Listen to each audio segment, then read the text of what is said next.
Good morning, and thank you for watching another edition of Sunday Kickoff. I am Fidel Barraza, alongside with me, like always, Kendall Whitley, Jerry Martinez, and a newcomer to the show. I'll let Jerry do the honors. That's my quarterback. That's my quarterback right there, Harvey Zuniga. We've been working on a project called the Cowboys Cast. I hope you guys tune into that as much as you tune into this one. Of course, always subscribe to our channel right now here on the East West. But go ahead and make your way to the Cowboys Cast and subscribe to that one. Of course, likes are always appreciated. But week 9, let's go, guys. Let's get it.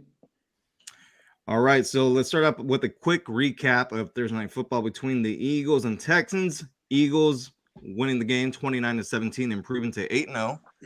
Also, I mean, look, the game was kind of close in the first half. And then there was a turnover, and then kind of the Eagles just took advantage of it and won the game. Look, I'll go right in because right now, one of those teams that's really been annoying this year, especially for NFC East, or let's just say a Cowboys guy like myself, are the damn Eagles, man.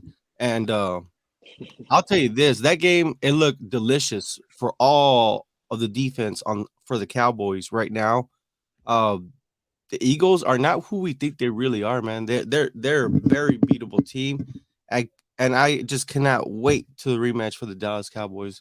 They're going to be shocked. They're going to be shocked. The Cowboys are going to shock the world by smoking the Eagles, number one, just like the Astros did to the Philadelphia Phillies last night, right? Because let's give credit where credit is due, man. The Houston Astros are World Series champs, man. If I had a trash can, I would be banging it right here. Unfortunately, I don't. You see, that's the thing is, Texas, man. Texas, it's championship every year, man. Like, you got to understand, this state of Texas, we are trying to win. That's what we do. It's in our blood. It's in our genes, and it rubs people off the wrong way. But I'm sorry, man. Houston Astros won. But yeah, I'm pretty sure the trash can stuff will never go away. But I will say one thing. I am in no way a baseball expert. In fact, I'm trying to be an expert here in just football, right? I like UFC, but I will say this. You cannot deny the fact that the Houston Astros have probably created a dynasty that has not been seen in baseball in years, because they've literally made it to the World Series almost like 4 out of the 5 years, pretty much. I'm just a bitter Yankees fan, but congratulations to Houston Astros and Mattress Mac. I think he won $75 million. Yeah, dude, that little man. Yeah. He back then. What did he put down? 10 mil? Yeah, I think 20? It was 10. Well, 20. I don't know. It was a little bit. It was a lot. A little bit. I mean, a little bit for him, not for me. That's a lot of money. Hey, what did they asked him, what are you gonna do? He said he's gonna go back to work. I was like, what? Why would you want to go back to work? But hey, it's all good, man. Well, I'm not going to be as harsh against the Eagles as Jerry was or whatnot, but they're phonies, man. They're phonies. Hey, no phonies though. They're undefeated still. So I'm not going to be that harsh against. As they say, you only can play who's on your schedule. And I mean, they didn't play. They didn't look all that, but they still was able to beat the Texans by a couple possessions. And yeah, they could have lost a couple games here and there. And I do think Dallas would get them when they played another month. And on Christmas Eve, I believe they play. I think Dallas would get them. Thank God for dealing then. But we'll get to that then. But as far as the game in hand, Eagles did look okay against Houston. A.J. Brown, what a stud he's been for Jalen Hurts. That defense getting after Davis Mills. Yeah, I know it's Davis Mills from the Houston Texans, but they're still a pro NFL team out there. And I think the Eagles look okay, and they are what their record are, and you only can play who's on your schedule. That's all. I mean, they didn't make the schedule. So, I will say, I do want to add one more thing. Like, the loss of Jordan Davis, it was a big hit. But man, Hargrave, right? He's really stepped up for them on the Harvey. So I'll be honest, man. I'm gonna be kind of brash too.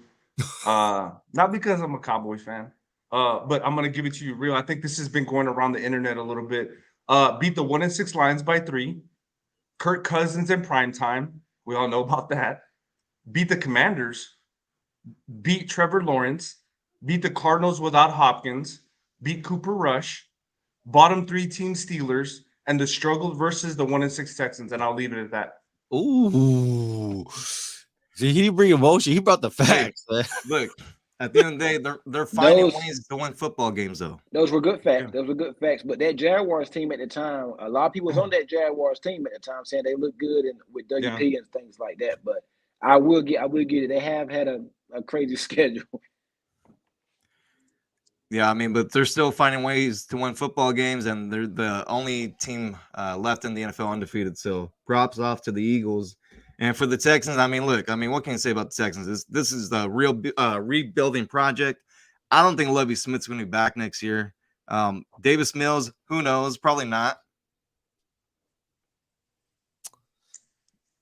I think Lovey will be back. I think Lovey will be back. I don't know about Davis Mills. Mills will be there. He's still on his rookie contract. They'll get their guy. But I think Lovey will be back. Yeah, we'll see. All right, moving along. So week 9. Yeah, week 9. I mean, we're halfway through the season. Obviously, there's a lot of good teams that were playoff teams that are struggling. Packers, Bucks, Rams, Raiders. What team will win today and start going, upwards and, stop the struggling for the most part? Man, I mean, it's an easy escape route to go with the Packers and Lions, but after that, I don't really have that confidence for them to propel themselves going forward. I think today's win will help them tremendously. Um, the stinky team right now, man, it's kind of hard because I want to pick an upset, right? Like the Commanders, I think could possibly upset the Vikings. Commanders are what, 3 games, guys? We got that right this time, right? They Yeah, won 3 3 games. games, 3 games in a row. So I mean, Tyler Heineke is he's the quarterback that should have been there the whole entire time. But I want to say I'm gonna go ahead and ride with the Bucks. I think they're gonna find ways. I think that defense has to show that defense has to show up and shut down the Rams. I think the Bucks have probably the best opportunity to start getting getting back on the right track. I'm gonna agree with you there, Jay. I'm gonna go with Tampa Bay.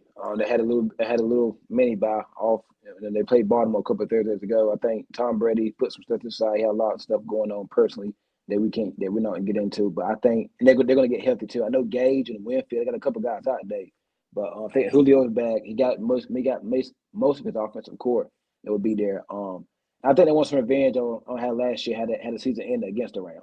I think Tampa will be ready to go today, and I think the Rams are coming in banged up. I think Tampa schedule, man, I think it fits them a little more better. They'll get things going today at home off a mini bye. I'm going with Tampa Buccaneers. Falcons, I don't think they're scared of the Atlanta Falcons. I think it's been a good story, but I don't think nobody's running away that division right now. And I think it's what's going to keep them. In their division, Tampa be out of this. But I think right now, they're not scared of nobody in that division. I'm not gonna lie, man. This is gonna sound kind of weird, right? But I'm gonna go with the Raiders. Uh, and the only reason I say the Raiders is because of their schedule coming up. They play the Jags, right, which are beatable. And then the next week they play the Colts, which are struggling, right? And then after that, they play the Broncos, which aren't playing very well either.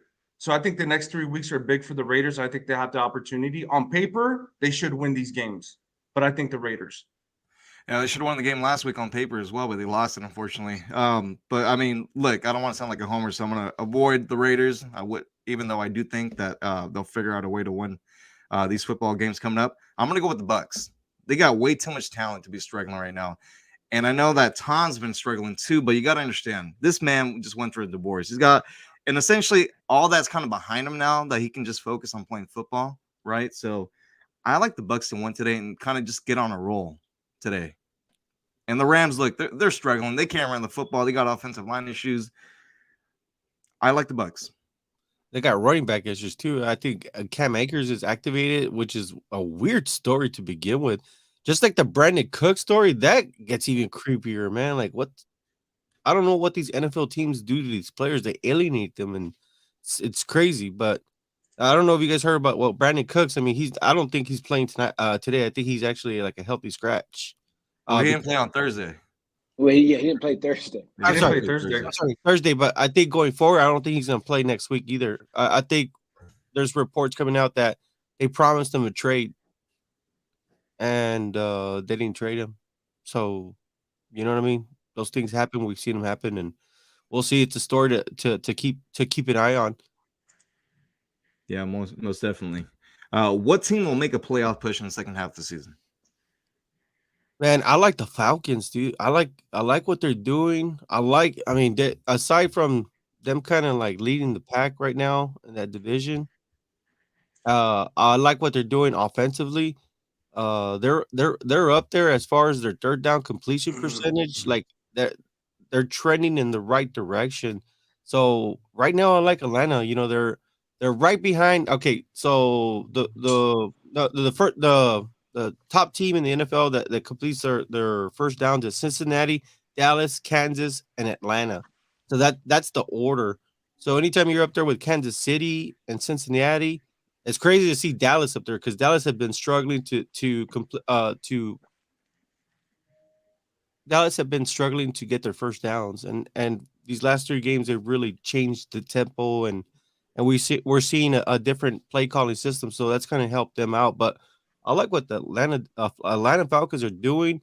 A lot of people are just saying, "Oh, this is kind of like a little bit of a fluky that they're having this success." No, I think that they're gonna make a serious push into the playoffs. I'm gonna go with the San Francisco 49ers. I know Seattle's leading the division right now, but I'm going with the Niners. And I look for them to get things back on track whenever they do come back from the bye or whatnot. But I think the Niners are going to be something to be reckoned with in the NFC. Man, I'd have to agree with Jerry. I'm going with Atlanta. I mean, looking at their schedule, I think they play the Chargers, they play the Panthers, and then they play the Commanders. And you know, within the division, anything can happen within the division when they play each other. It really doesn't matter about records when they play in the division. So anything could happen, but I think they have the best road to make the playoffs. And I believe Cordell Patterson is coming back. He's back today. Yeah. So I mean, they've been playing without him. So I think that's a big plus for them. But I see them making a big push. I'm gonna sound like a broken record, but I'm gonna go with the Tampa Bay Buccaneers. They're going to get things figured out on offense. They're going to get some players back on defense. I just like Tampa to get on a roll. I mean, look, the conference is not strong, especially the division's not strong. So why not the Bucs? I will say this: the Panthers look like they want to claw themselves back into it too. So, well, if it wasn't for DJ Moore taking off his helmet and getting that penalty, we would be having a different conversation about the Falcons. I think. Yeah. True. So. All right. What's your guys' key matchup this week? Ooh, there's a couple, I think. I'm gonna go. There is a couple. I'm going to the Seahawks. Well, I mean, team matchup. Yes. Yeah, I'm going with the Seahawks and the Cardinals. I mean, Seahawks beat them a few weeks ago. They didn't have DeAndre Hopkins. I know Hollywood Brown got hurt in that game. Now the Cardinals have added 2 potential offensive weapons and Robbie Anderson. We haven't seen much of them yet. Still getting acclimated to the system. And D-Hop is back from the suspension. And this game is in Arizona this time. And Seattle's a big game for the Seahawks, but also big game for the Cardinals. So I'm going to go with the Seahawks and the Cardinals. I'm very interested with that Vikings Commanders game that's going to go on today. Just the Commanders are hot right now, just like the Vikings are. Vikings need to just shut the Commanders down, like shut their momentum down, so they could continue to propel in the right direction. Because I was saying Vikings may be a team that could probably be one of the teams that make it into the Super Bowl this year out of the NFC, because the NFC is so wide open.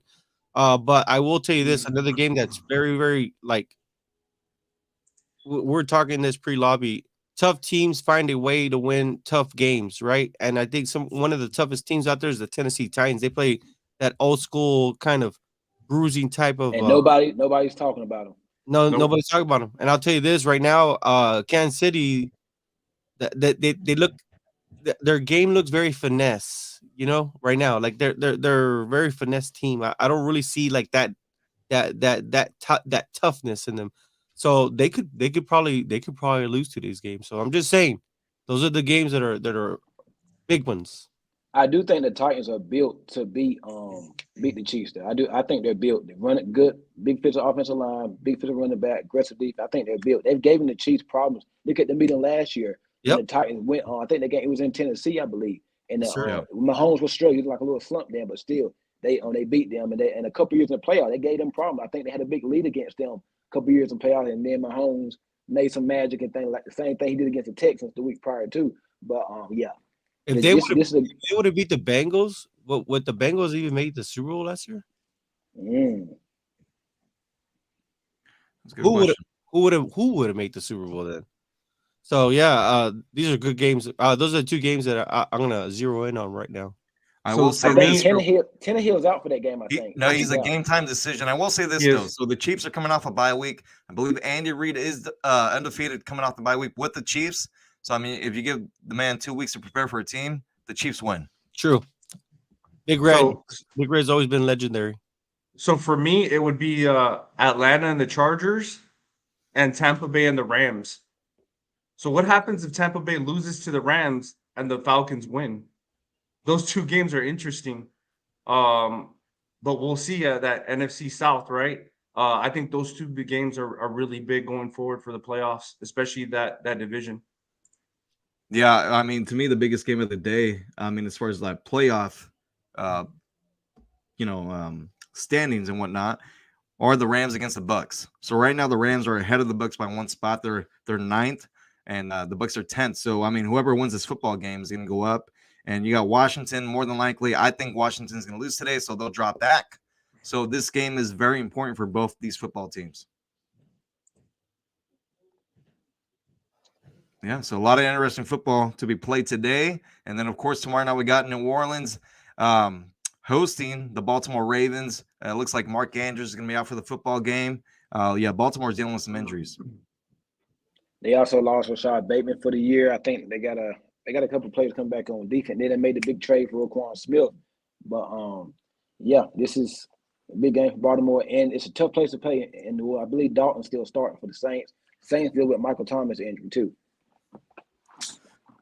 What do we make of the Saints? They're a team that's It's with a lot of injuries. Man, it's hard. They are. They're. I mean, every week it's like half the offense is out, and But then it's like they're navigating through everything though. So I mean, essentially, they shut out the Raiders last week, 24-0. not to mention, had a great game. Not to mention that they also have like that looming Alvin Kamara thing too, like that. Damn. Oh, what's up? What's We up? know that Saints hot garbage. Memorial Drive, man. Yeah. Hey, man, real quick, shout out to LSU for beating Alabama last night. I know Kate was probably not watching. What was this, it? Four OTs? Yeah, no, I think it was just one. It was just one, and then essentially LSU could have kicked the extra point, but they decided to go for two, and game ended like that. So down goes Frazier, right? I mean, twice this year. I mean, yesterday, just a crazy college day in college football. Yeah, for sure. All right. Well, with that being said, any final thoughts, gentlemen? I was trying to look out. There was one thing I wanted to mention, but I was trying to look for it, and there was an audio clip of Ray You have Lewis. a clip, right? Yeah. Let me see if I can play that. Let me see if this comes out here. Trying to try out my new setup. Let's see here. There's a clip, right? That was a big one. Yeah, that was a huge one for LSU. Yeah, that was a big win by LSU. And how about Tennessee getting blown out in Athens? That was crazy. Oh, dogs. That. Yeah, Georgia looking like they're ready to Stetson go. Bennett, man. She's a shorty too, 5'11", I think. Let me see. But I think he kind of set the tempo for the game though when he scored that first touchdown. He dived in. Yeah. One thing I'll be watching for in today's games, Tom Brady has struggled against the Rams. Yeah. And since he's been a Buccaneer, he really has struggled against them. Even when they had Jared Goff a couple of years ago, and they went into Tampa, put on the show. He did beat him in the Super Bowl. He didn't like we won a game by a touchdown. He didn't light the world up. But he has struggled against them. I believe it's 4-3. I'm looking at it right now, and I want to see the Jalen Ramsey and Mike Evans matchup. That'd be a pretty good one. Let's talk about that real quick. That you just said, Jarrett Stidham, right? Like right now, the Raiders, Derek Carr's playing hurt right now. Yeah, so essentially, and I think we talked about this a couple of weeks back that I saw Derek Carr on the injury report, and I just thought it was a little bit weird. So I mean, going back to that win against the Texans, and I think it was in the third quarter, he hurt his back. So essentially, he's been on this injury report. Last week he struggled a lot, and maybe due to injury, right? But I mean, there's like something out there saying basically that if the Raiders don't win today, they might shut down Derek Carr for the year and just start Jarrett Stidham. Yeah, who true that is, don't know. Would that mean like kind of, I don't want to say a tank, but would that mean like, okay, like we're gonna just kind of collect collect ourselves, revisit the coaching staff at the end of the year. You know, if we have a high draft pick, maybe try to see if they can find a because I mean Derek Carr is kind of like on the back end, right? Normally when you're a quarterback and you're approaching your 30s or in your 30s, injuries start to creep up, kind of like with Dak Prescott. I mean, he's, you know what I'm saying, he's hurt. He's already getting into 30s, taking a beating, right? So I'm just saying, do you think it's time that the Raiders maybe try to bring in a new quarterback and start grooming him? I mean, is that what they're trying to do if they do sit him? Personally, no.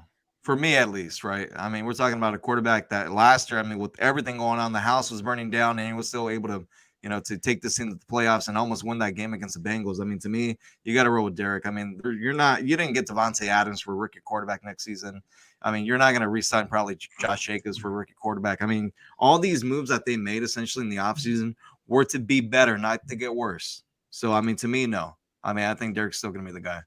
Okay. I just wanted to see, and will Josh McDaniels be back? Well, that's a huge question mark. I mean, you're talking about a team that made the playoffs last year, even with everything going on with the interim head coach and Rich Bisaccia, which, I mean, his special teams unit in Green Bay is struggling as well. That's the biggest question. I mean, Mark gave him a lot of money. He's had 2 sit-down conversations after losses. I think the one last week was probably a little bit rougher than the previous one. So that's a big question, man. This team needs to make a run. And it needs to start today against Jacksonville. You know what's crazy, Jerry, is that my thing is after all those things that Josh McDaniels went through, right? And going back to New England and then not taking the coach job and then coming back so he can learn a little bit more, you would think he'd be ready for this moment, right? It's just kind of weird to me that he's not, you know what I'm saying? Like he's not the guy I guess they thought he was. I mean, the season's still young, but it's just kind of weird to me. I like what Kendall said though. Kendall said the Raiders are they're ready to win now, right? Yeah. Kendall, how did you say it? How did you say it? They're built to win now. They brought in, you know, McDaniels, all the moves they made this offseason, Chandler Jones, and I mean, I can go into Devontae Adams. They're ready to win. And this ain't no 5 to 7 year project of playing. Yeah. And you know what? I was having this conversation with Coach Jackson maybe a month ago about, you know, a head coach, when he's an assistant and he becomes a new head coach, that role is completely different because you're in charge of the whole team. You're not a positional coach. You're not, you know, offensive coordinator, defensive coordinator. You're in charge of the whole team. So look, maybe Josh needs to maybe give up play calling, even though that's what you brought him in for, though. You brought him in for the play calling, for the red zone offense, because the Raiders struggled last year. So I mean, I don't know. They got to figure things out, and they got to figure things out pretty quickly here. Hey, Fidel, I would say, but you would think he would have learned his lesson the first time. You know what I'm saying? Like, good hope.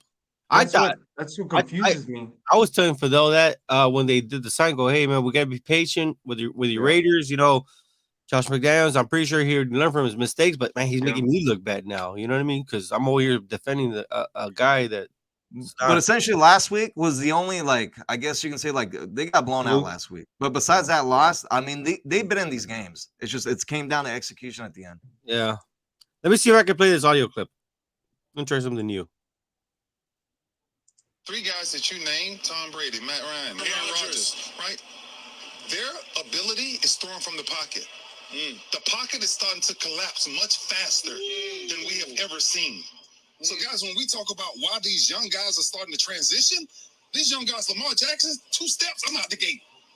Right? You're talking about what Joe Burrow can do? They're breaking the pocket. They're breaking contain. They're making defensive end jobs very hard. So the game is starting to change and start to evolve. And now with the penalties, not being able to hit nobody, the game is even tougher for people like Josh Allen.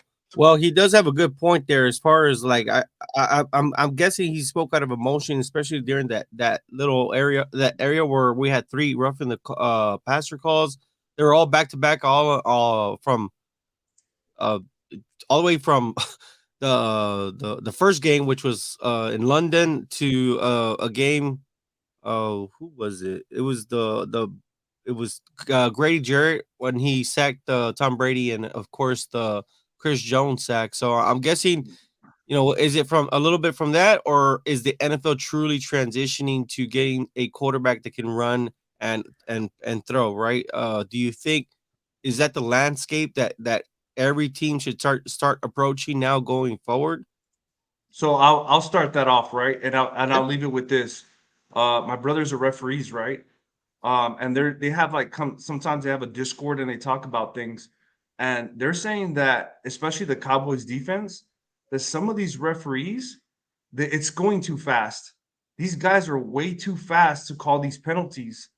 Now is that part of it? Probably, but he's right. These defenders are getting a lot faster, and referees can't see everything. So that's kind of part of it, as far as what Ray Lewis was saying. But I'll leave it at that. What do you think, K Dub?